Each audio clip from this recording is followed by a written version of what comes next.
Shalom and greetings, brothers and sisters from the biblical Dumah here in Saudi Arabia. Here is biblical Dumah right here. It is an oasis city. It is located just north of the Nafud Desert, this huge desert right here. And then also it's located just south of Wadi Sirhan, where likely the Midianites, some of the Midianites were when the Israelites had to go out to battle to meet them. After Balaam cursed them and before they crossed over the Jordan River.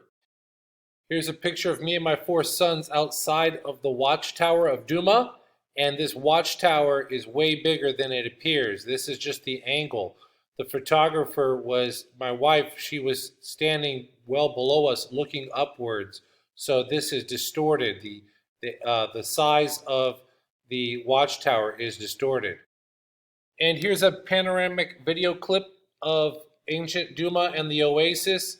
And my family is right here at this wall. So you can now see the size of the watchtower here of biblical Dumah.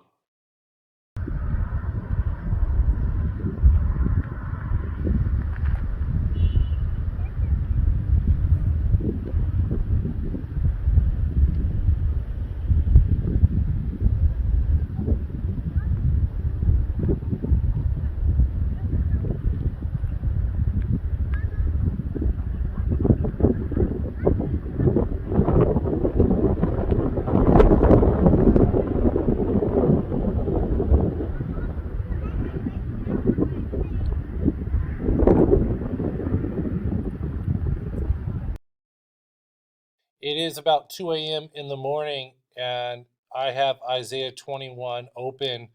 And since I'm in Dumah, I thought, what a great place. Right here, I'm in Dumah, the city of Dumah. I thought, what a great time to go ahead and read Isaiah 21 and kind of go through this. I'll be going through it in the King James Version, and then also I have the Dead Sea Scrolls version right here, and I have some graphics pulled up. But biblical Dumah, and you can see the trade route between Dumah and Petra, between Dumah and Tamah, between Dumah and Dedan. And this same trade route would take you all the way up to where Babylon is. So this is the route that would be connected basically to Babylon. This is the closest route to Babylon. They don't have a connector here, but it's just crossed the river from Babylon to get to the trade route. So yes, all right, so that's going to provide some context when you understand the area of where Dumah is. It's in a central location on a north to south trade route and also on an east to west trade route. And right here is Petra, which is Mount Seir. Mount Seir is likely the mountain range that Petra is in and a part of. Okay, so that's very important to note because for the context of Isaiah 21. The burden of the desert of the sea. So here's Saudi Arabia. You have 3 deserts here. You have the Nafud Desert, you have the Adadha Desert, and then you have the Rub al-Khali Desert right down here.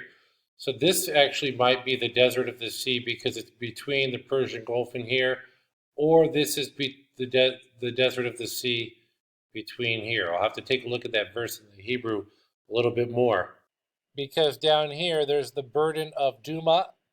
And Dumah, as I shared, is right here. This is biblical Dumah right here. And then here is the burden of Arabia. Talks about Dedan and also Tamah.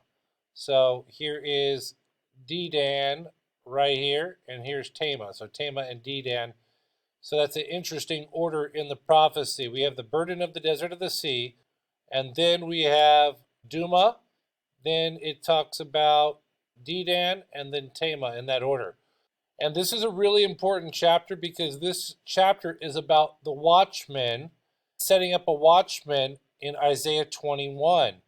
And what's interesting is that the watchman is in Dumah.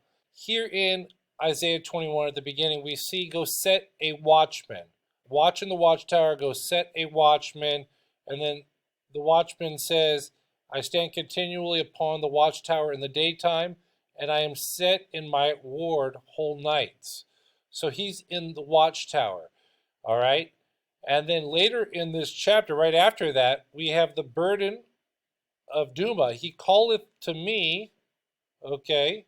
He called to the watchman.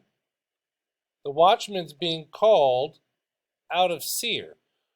Watchman, what of the night? Watchman, what of the night? Okay, so that is what the person in Seir is asking the watchman, who is in Dumah, at the crossings of the trade routes. And in ancient Dumah, there is a watchtower, and that's where the watchman is. The watchman is in Dumah, and he calleth to me out of Seir. Mount Seir is Petra in this area, on this route. So the watchman is being called out from Seir because the people in Seir want to know what's coming on the trade route, what's coming from the east, what's coming from the north, what's coming from, well, they wouldn't want to know what's really coming from the south because the Incense Road took you from Dedan up here to Petra. So he's calling to find out what's going on in the east, where Iran is, the Persian Gulf, right here. This is all Iran. Elam and Media and Persia, northeast and in the east, coming here from Iran. That's what they want to know. Petra wants to know what's going on in the east, what's going on in the northeast, what is going on. That's what they want to know in Seir. What of the night? Watchman, what of the night? He asked twice. The watchman said, the morning cometh, and also the night. If you inquire ye, return, come. So the watchman didn't see anything the first night. The watchman didn't see anything the second night. The watchman said, the morning cometh, and also the night. If you will inquire again, inquire ye, return, and come and ask him again. So the watchman's just doing his job. So let me go ahead now and read this chapter. But it's important to note, again, right here, Dumah and Petra was on the trade route, and the people in Petra, in Mount Seir, are asking the watchman, what of the night, what of the night? What do they see coming from the east? Dumah and the watchman was in the east of Petra. So they want to know what's coming on the trade route, what do they see coming, and where would it be coming from? If it were coming to Petra, it would be coming either from the Persian Gulf, which is now the Arabian Gulf, right here, or it would be coming from Babylon. And Ecbatana was the capital of the Persian Empire. So yeah, the Persians were coming on this trade route too, all the way down to Dumah. So the people in Petra want a heads up. Watchman, what of the night? Right up here to come down into Petra. But they want to know the news. That's the context. They want to know the news of what's going on. That's why they're asking the watchman. The burden of the desert of the sea, as whirlwinds in the south, in the Negeb pass through, so it cometh from the desert, from a terrible land. All right? So there is no more land more terrible than the mountains of Iran. These mountains look... Okay, this is the Zagros mountain range here in Iran, and it extends up here into southeastern Turkey. This mountain range is so terrible. This is such a... it's so many mountains, and there's just so many wadis, and it's so condensed, it's almost unpassable. So this is a terrible land. And here you can see it with like a satellite imaging, and you can see that it is just the mountains. There's just so many mountains. It is passable, but it's a terrible land. A grievous vision is declared unto me. The treacherous dealer dealeth treacherously, and the spoiler spoileth. Go up, O Elam, besiege, O Media. And Elam and Media are part of modern-day Iran. Also, Persia is part of modern-day Iran. Persia is not mentioned in this prophecy. All thy sign thereof have I made to cease. A grievous vision is declared unto me. The treacherous dealer dealeth treacherously, the spoiler spoileth. Go up, O Elam, attack or besiege, O Media. Here it says attack. I've stopped all of Media's sighing. Okay? All the sighing thereof have I made to cease. They might be sad over what's happened to their allies. Therefore my loins are filled with pain. Pangs have taken hold upon me as pangs of a woman that travaileth. This is the woman in travail prophecy that started with Enoch. I was bowed down at the hearing of it. I was dismayed at the seeing of it. My heart panted. Fearfulness had frightened me. The night or the twilight of my pleasure, okay, the twilight of his pleasure hath he turned into fear unto me. The word for night in the English, in the Hebrew, it's Lael, but this word is not Lael. This word is for twilight, which could be at Arab or it could be Boker, but it doesn't say Arab or Boker, it says twilight. So the twilight of his pleasure hath turned into fear unto him. So something he was expecting to be pleasurable turned into fear to this person. Prepare the table, watch in the watchtower, eat, drink, arise, ye princes, and anoint the shield. So we see the night of pleasure here. When is there a night of pleasure? A night of pleasure could be on the Sabbath. A night of pleasure could be after you finish your fast, like on Yom Kippurim. Then you have the night of pleasure, which is eating and drinking, preparing the table, watching the watchtower, eat and drink. So that could be the night of pleasure. This happens on a Yom Kippurim. Another night of pleasure is obviously the Passover. That's a big night of pleasure. Sukkot is very desirable. It's a night of pleasure. It's a twilight of pleasure. Also, another twilight of pleasure could be prophecy coming to pass, Yahweh's kingdom beginning to come to the earth. So there you have it. But it's twilight of pleasure, night of pleasure, prepare the table, eat and drink. For thus saith Yahweh unto me, Go set a watchman, and let him declare what he seeth. And he saw a couple of horsemen, a chariot of asses, and a chariot of camels. Let him declare what he sees. When he sees a troop, horsemen, each in pairs, a troop of donkeys, a troop of camels, he shall listen diligently with great attentiveness. Okay, here it says, okay, and he hearkened diligently with much heed. Okay, and then underneath here, and he cried a lion. All right, that's what this Masoretic text says. But this is the great Isaiah scroll. This is the complete Dead Sea Scroll of chapter 1 through 66 in Isaiah, and it does not contain that verse. So likely that was added. He cried a lion was added to the Masoretic text. Instead of saying that he saw a lion, the text of the Dead Sea Scrolls, the great Isaiah scroll says, the one who sees cries. The one who sees cries, okay? He cries out here. And he cried, My master, I stand continually upon the watchtower in the daytime, and I'm set in my ward whole nights. So this is like a full-time, like 24/7 job.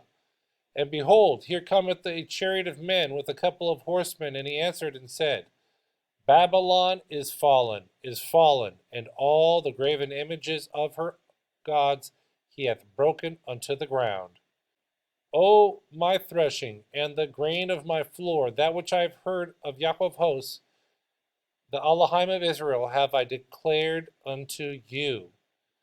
So we see all of that again, okay? He answered, Fallen, fallen is Babylon, and all the engraven images of her gods are broken to the ground. You are my threshing, and the stone wall of my floor. So you would thresh on a stone floor, it looks like here.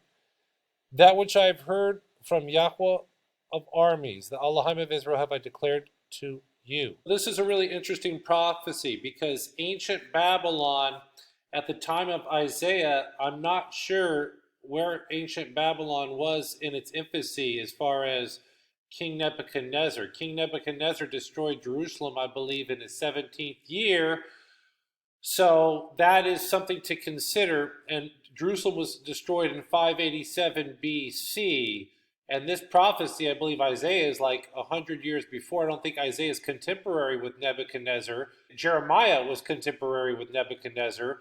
So that's something to consider. And Babylon would be like a threshing floor, and it would thresh all of the nations all around. And that is also something to consider. And then also to consider when Babylon fell, Nebuchadnezzar was not the king of Babylon when Babylon fell. It was Nabonidus.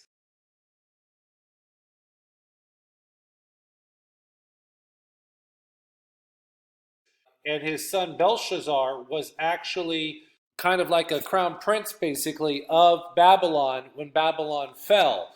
Nabonidus did take a 10-year vacation in Tama. He relocated to Tama in Saudi Arabia on that trade route there and lived in Tama for 10 years. So, and also what's interesting about Babylon falling is that when Babylon did fall by Cyrus the Great, it's not believed that there was a huge war or anything like that written on the Cyrus cylinder. It's believed, I think one account is that they just took it without force, and they took the city without force. Basically, specifically the Babylonian priests did not like the rule of the king, and it was the priests that led a popular uprising against the king and basically let Cyrus the Great's army come in and seize Babylon. And that is something to consider, because so the graven images of Babylon did not fall to the ground. They didn't sack the city at the time by Cyrus the Great. So this is a little bit contrary to the prophecy of Babylon falling, because the graven images of our gods weren't broken to the ground because of the fact that the priests participated, the Babylonian priests participated in overthrowing the kingdom. So what you have here is, yes, Babylon was destroyed. Babylon is no longer dwelt in.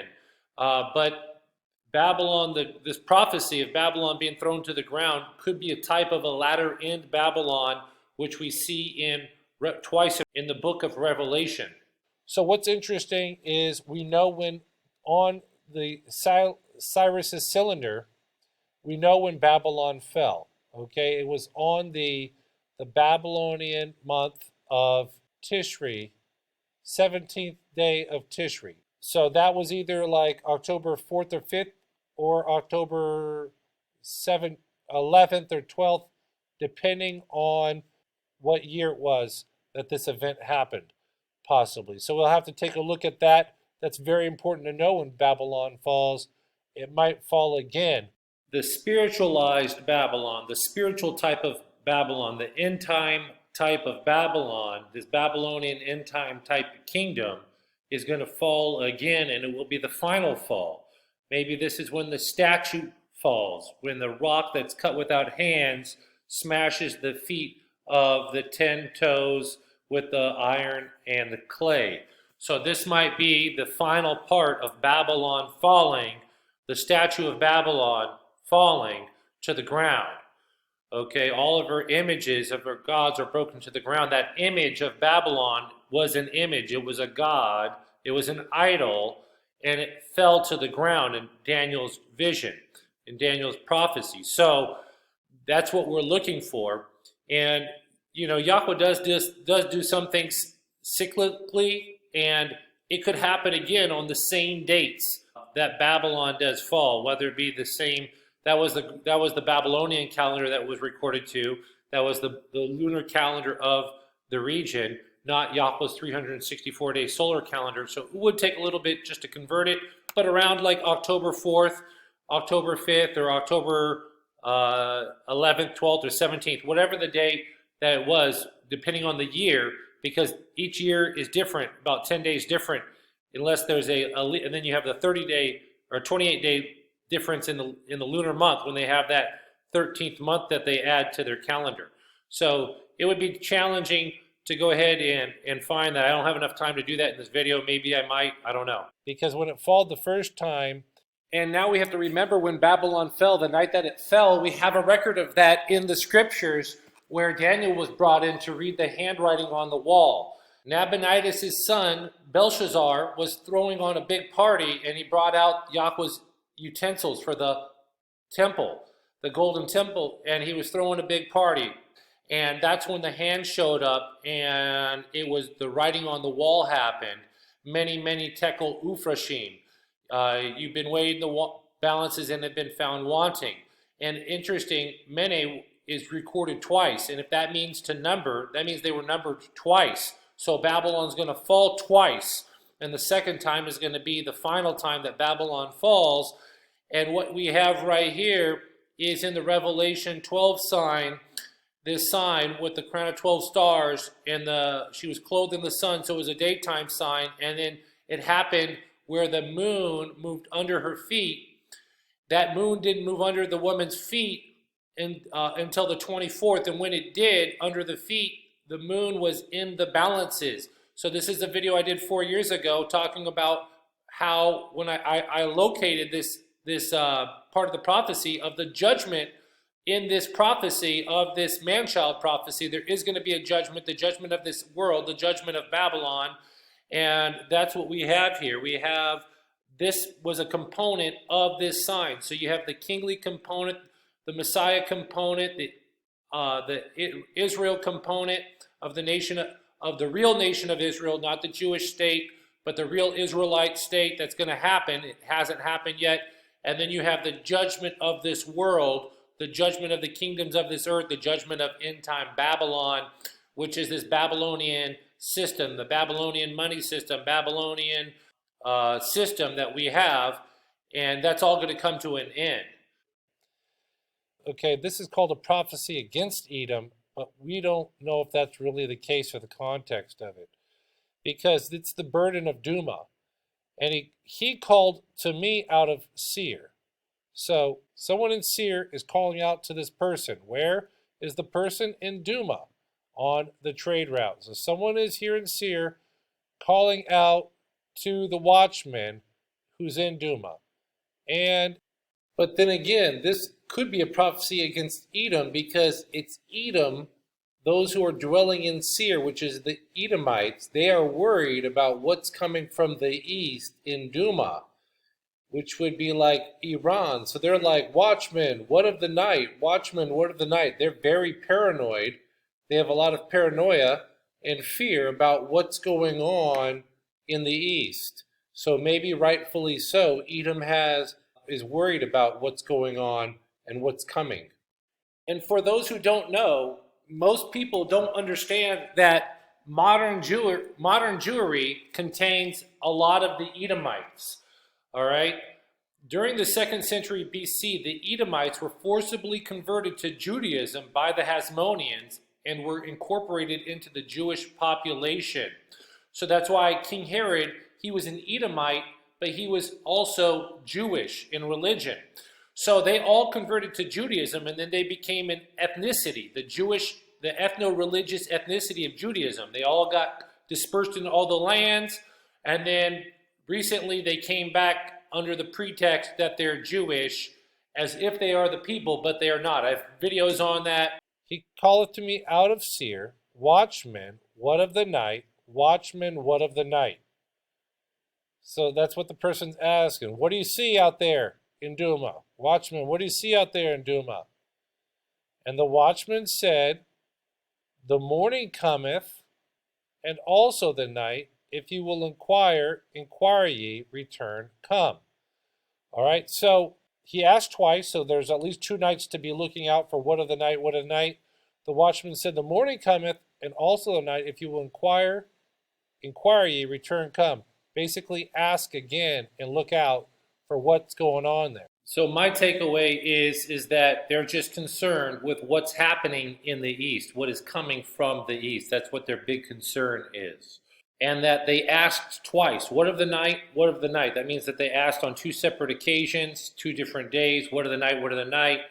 And then the morning also comes the night. So basically, it's coming, surely it's going to come, but they don't know, but nobody knows when it's going to come. The Watchman doesn't know. He's just saying, just keep asking, keep looking out, but it's going to come. So that's my take on this riddle. Watchmen, what of the night? Watchmen, what of the night? The morning cometh and also the night. If you inquire, ye inquire, return. So that looks to be the riddle. It's a riddle. If you have an interpretation of the riddle, put it in the comment section here. But that's what I see for this passage. It's just an interesting riddle. But this passage needs to be looked at in context with the previous passage regarding Babylon falling. But we already saw previously in the chapter, the Watchman saw an eastern invasion and Babylon falling. So that's what we saw here in this previous. And then finally, the burden upon Arabia. Okay, so Arabia is this whole area down here, modern day Saudi Arabia. Okay. In the forests in Arabia shall ye lodge, O ye traveling companies of Dedanim. And this record and prophecy of Isaiah was from 2,700 years ago. But what we have here, and a lot of the water has changed, but what we have here is a map of modern day Arabia with the forests that are here. There's a significant amount of forest here south in southwest Arabia. Dedanim was in this area here, all the way down here, and Shebna was believed to be in this area here. So they're going to be dwelling in these forests in the mountain ranges down here. All right, so they lodged in the forest. There are forests. There's forests. There's like palm tree forests in this area here where Dedanim is. Okay, there's also forests down south by Yemen. So they have forests here in Saudi Arabia. The inhabitants of the land of Tamah brought water to him that was thirsty. So here you can see where Tamah is at, right here on this major trade route where the Dedanites are. The Dedanites are dwelling. They're traveling Dedanites, so they're traders, okay? The inhabitants of the land of Tamah brought water to him that was thirsty. They prevented with their bread him that fled. Now, what's interesting about this verse right here in verse 14, him that fled, we know that Moses fled, and Moses fled down into the land of Midian, and it could have possibly fled to Tamah, which we just read here. The inhabitants of the land of Tamah brought water to him that was thirsty. They prevented with their bread him that fled. Yes, it's going to talk about, in the next verse, it's going to talk about them that fled from war, but that's just interesting to note. We still don't know where Moses fled to. Some people think El-Bad. I think it could have been Quraya in northwest Saudi Arabia, about just outside Bir Hermas. It could have been Tabuk where Moses went to, or it could have been well down in Tamah where he fled to. And that means that Mount Sinai is on the backside of the wilderness there. Moses also could have fled to outside Dumah, possibly. We don't know. Outside that trade route there. We just don't know exactly this exact location, all right, of where Moses fled. But this could be a hint that Moses fled to Tamah. We don't know for certain at this time. They fled from the swords, from the drawn sword, and from the bent bow, and from the grievous war. So they didn't want any part of this war. For thus hath Yahweh said unto me, within a year, according to the years of an hireling, all the glory of Kedar shall fall, and the residue of the number of archers, the mighty men of the children of Kedar, shall be diminished, for Yahweh Elohim of Israel has spoken it. So Kedar, the tents of Kedar is in this area. All in this area is the Kedarites. Okay, so it says within a year of a hireling, the glory of Kedar will fail. But here it says in the great Isaiah scroll, for Yahweh said to me, within 3 years, as a worker bound by a contract would count it, the glory of Kedar will fail within 3 years. So here we see a textual variant between the Dead Sea Scrolls, which was preserved for the last 2,000 years, and the Masorite scroll of Isaiah, which is definitely been tampered with. So it said it would take 3 years for the glory of Kedar to fail, while the other scroll says it would be 1 year or less than a year. So,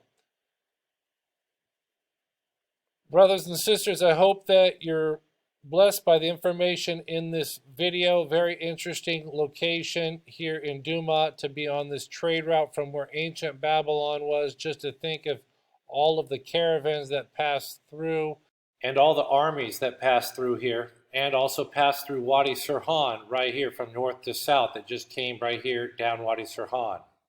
But yeah, interesting location, the central location here between Damascus, Babylon, Dedan, Petra, Jerusalem, all this whole area here. So brothers and sisters, I hope that you're blessed, and looking forward to the comments on this video, what your thoughts are, and shalom. Hail the day so long expected, hail the year of full release. Zion's walls are now erected, and her watchmen published peace.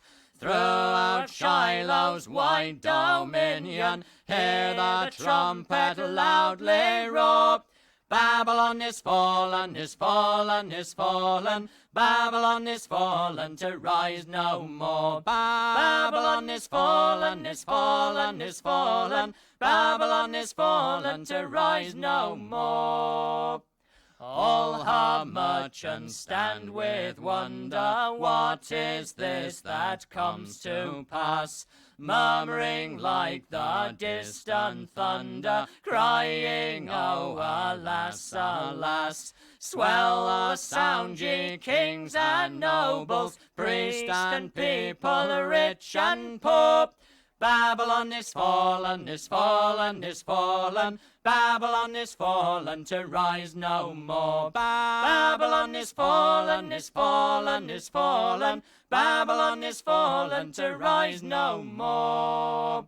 Blow the trumpet in Mount Zion, Christ shall come a second time, ruling with a rod of iron all who now as foes combine.